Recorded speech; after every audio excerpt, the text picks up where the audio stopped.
Hey, how's it going, everyone? Justin again, as always. Thanks for watching my channel. Welcome back. Today is going to be a video response for Mark Gurley. Hope I'm saying that right. And just to kind of shorten the comment that I got, we're just going to title this video Too Old to Work, Too Young to Quit. And I think this is going to pertain to more than just the automotive industry. I think this is going to pertain to other jobs and facets in life that you're going to run into as far as your career, your profession, whatever it is that you're currently involved with. So let's talk about that for a minute. I'm going to share with you my examples, not just from myself and my point of view, but also from various family members that I have and what they underwent during this transition of life as far as aging is concerned. So you want to get into the automotive industry. Let's just make that the suggestion of the topic for today. But maybe, in this case, this subscriber is 47 years old. He's nearing 50.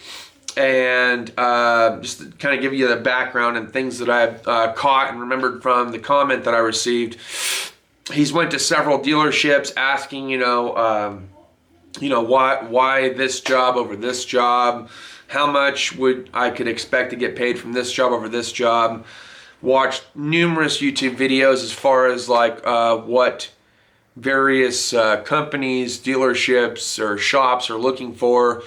Had numerous encounters with the younger generation, kids that are just getting straight out of high school and landing the jobs that he can't seem to land. And I think the question that he's asking is, am I too old to work? And I think the thought that he has in the back of his head is, I feel too young to quit.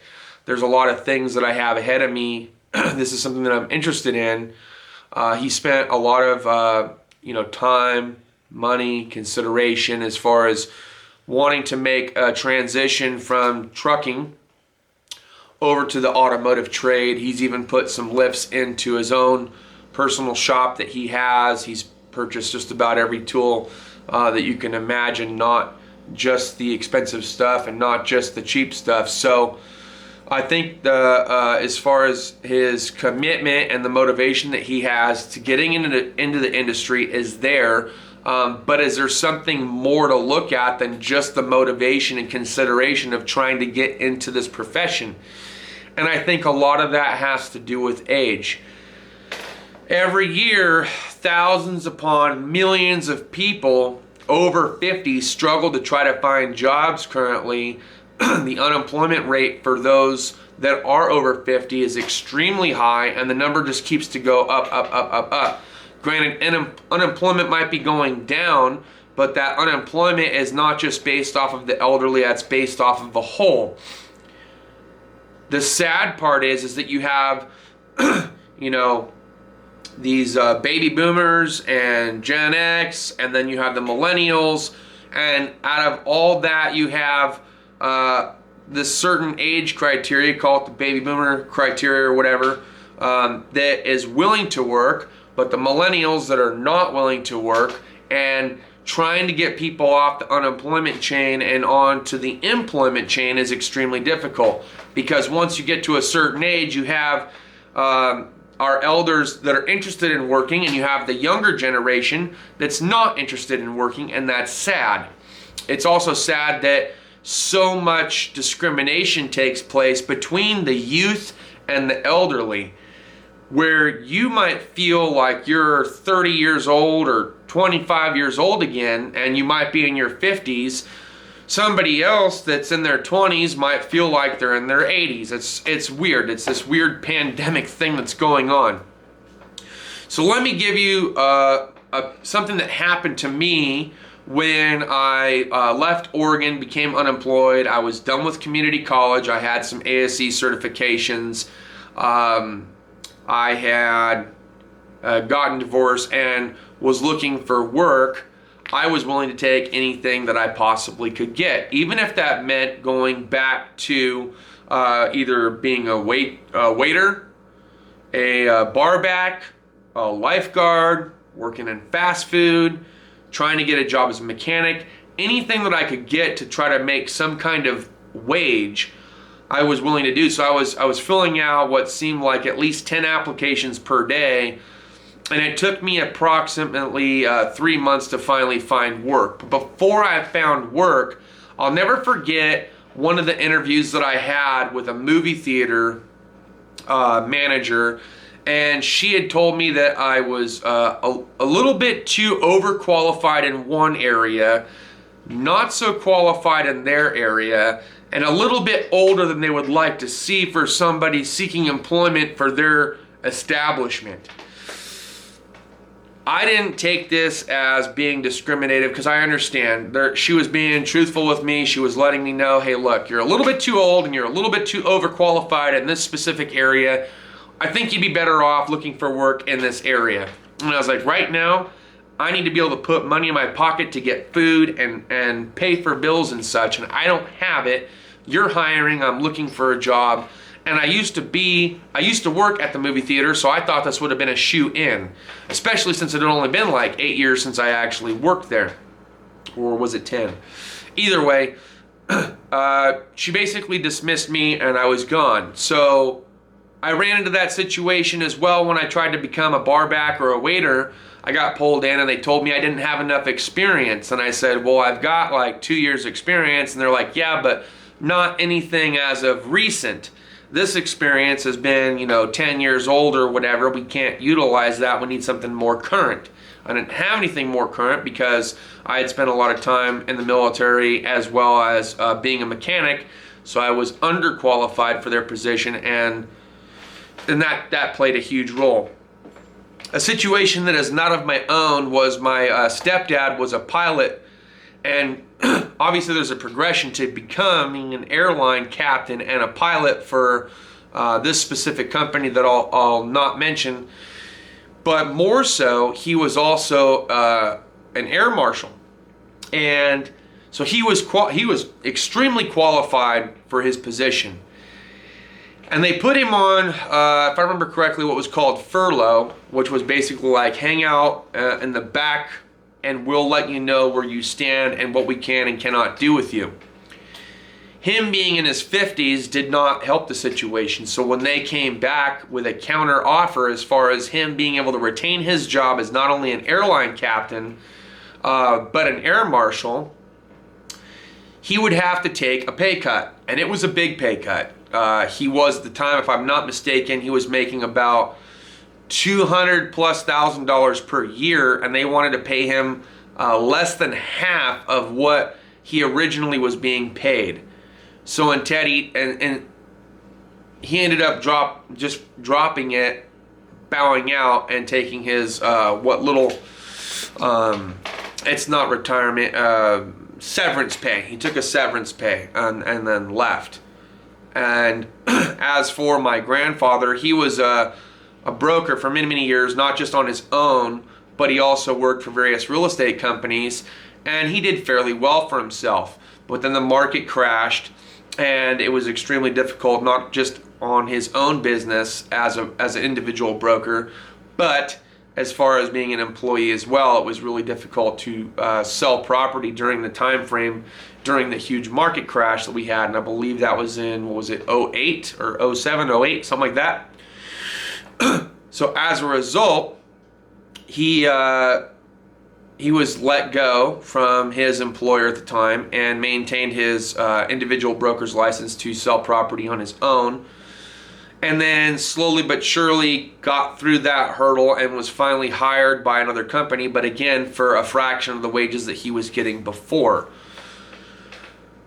So getting into the automotive industry at a late age, if you already have a good paying job, it may be more beneficial for you to keep the job that you have, because it could be extremely difficult for you to get back into that job if being a mechanic doesn't pan out for you.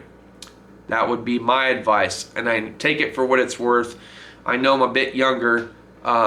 You're about 10 years ahead of me or so. But if it was me and I was you, Mark, I would keep the job that I have and I understand that you did spend a lot of money, time, energy, and everything else trying to figure out how to get in this trade. Don't let your motivation or your ambition of being a mechanic or technician stop you from doing this type of work. But I would keep this type of work more for like the weekend warrior type, instead of trying to figure out how to start a new career at your age. I'm not saying that you're too old to do it. Lord knows I have seen various individuals at my community college that were in their mid to late 40s and even mid to late 50s that did go to community college to get a degree to open up their own shops, which might be something you might want to consider doing as well. You don't have to be in this industry for a long period of time in order to be a shop owner. You would have to hire the right individuals to help you to get the jobs done, and you can still, learn as you go or what have you and so forth. If you want to work for a dealership and that specific dealer is willing to take you on, by all means go ahead and get your foot in the door. Maybe it pans out for you. As far as going to community college and trying to get your degree or your certificate in automotive, and as far as going to a dealer directly and having them send you through training, I would think that who told you, was it Toyota or Nissan? I would think that what they're telling you as far as which path is faster and would be more beneficial, obviously going to work for a dealership and letting them send you through their own training would be extremely faster, and you would be getting paid and you wouldn't be taking on debt. And I would guesstimate at your age, not saying that you're old, I'm just saying at your age, being a certain period of time of your life has passed, it would be more beneficial for you to not go into debt to try to get a job, especially if somebody's going to be willing to train you already. As far as just working at a lube shop, if you're making more money now trucking versus working for a minimum wage at a lube shop, you may consider just sticking with that, because it's, at the end of the day, it's what takes care of the bills. And maybe you've already grown accustomed to receiving a certain amount of income, and taking a half or three-quarter pay cut to do something that sounds fun might be a hardship, not just on yourself but on your family if you have one. So take that into consideration.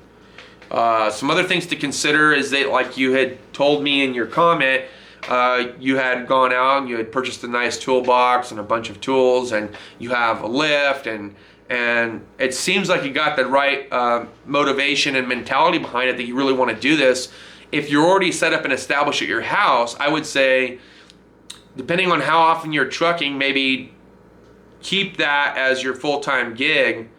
Start putting away cash and saving cash here and there. Start passing out business cards, flyers, things like that to continue to grow your own business. Learn what you can, whether it's off of YouTube or service information, or maybe you have a friend that's also very mechanically inclined, that's already gone through a lot of the schooling and process, and let him aid you in reaching your goal, which is, to hopefully retire from trucking and becoming a full-time technician, mechanic, or owner. As far as the age category is concerned, look, yes, gentlemen, let me tell you how it is. If somebody that's 18 years old reaches 50% of the requirements that specific owner or service manager is looking for, and you're an 18-year-old and you meet half the requirements, and then you're 50 years old and you meet 75% of the requirements, they're going to take the 18-year-old that meets the 50% level over the 50-year-old that meets the 75% level, mostly because there's less liability. Maybe they're a little bit mobile or energetic. Maybe they have a little bit more of a balance as far as like having a flexible schedule. Maybe they're not as much of a liability, so if something happens to you or something on the job, maybe they say you can't teach an old dog new tricks. I think that's a crock of shit. But some younger generation it absorbs everything like a sponge, and as an older generation, we tend to question a handful of things. And when there are ill practices taking place at an establishment, they don't want your input on it. They want to show you how they want to show you. They want to train you how they want to train you, and they want you to follow suit. The younger generation is going to be like, yeah, okay, rock and roll, let's get it done. The older generation is going to be like, well, don't you think it'd be safer or better or blah, blah to do it this way? Or would it last longer if I did it this way? Or could I get to it differently by doing it this way or whatever? They don't want that. They want someone that's going to follow suit and do exactly what they're told and how they're told to do it. The younger generation just tends to fight it a little bit less than the elder generation. So I hope this answers your question. I'm not saying that it's necessarily too late for you to get into the industry. It's just, I guess I would have a different recommendation as far as how you're getting into the industry. I would think with everything in your comment that if you already established yourself at your house with the tools and the lifts, it might be more worthwhile for you to pursue maybe an ownership. When I lived out in Landers, there was a huge 2-bay shop. The owner on the property, he was in his mid to late 60s, and he had 2 or 3 individuals that were, in their late 20s, mid 30s, that helped him to do some old muscle car restoration and repair stuff, and worked on the big military diesel trucks that get sold at auction. And he made buku bucks from what it was that I understood, and we would just drop him off in his fenced property and he would take care of it, So, and he just operated out of his house.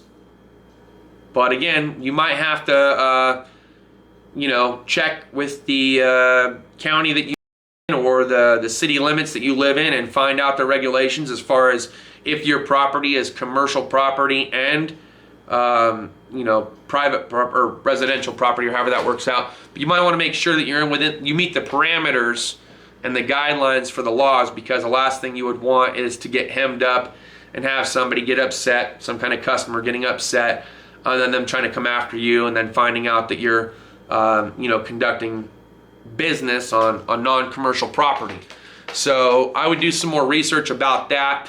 If it's just family and friends, it's a great starting point.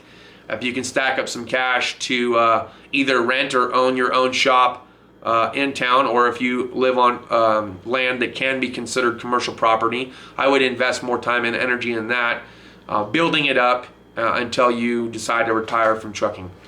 That's all I got for this video, guys. Look, Mark, I hope this helped you. I wish it could be more help. That's all I got for this video, guys. Thanks always for watching. We'll see you next time. Deuces.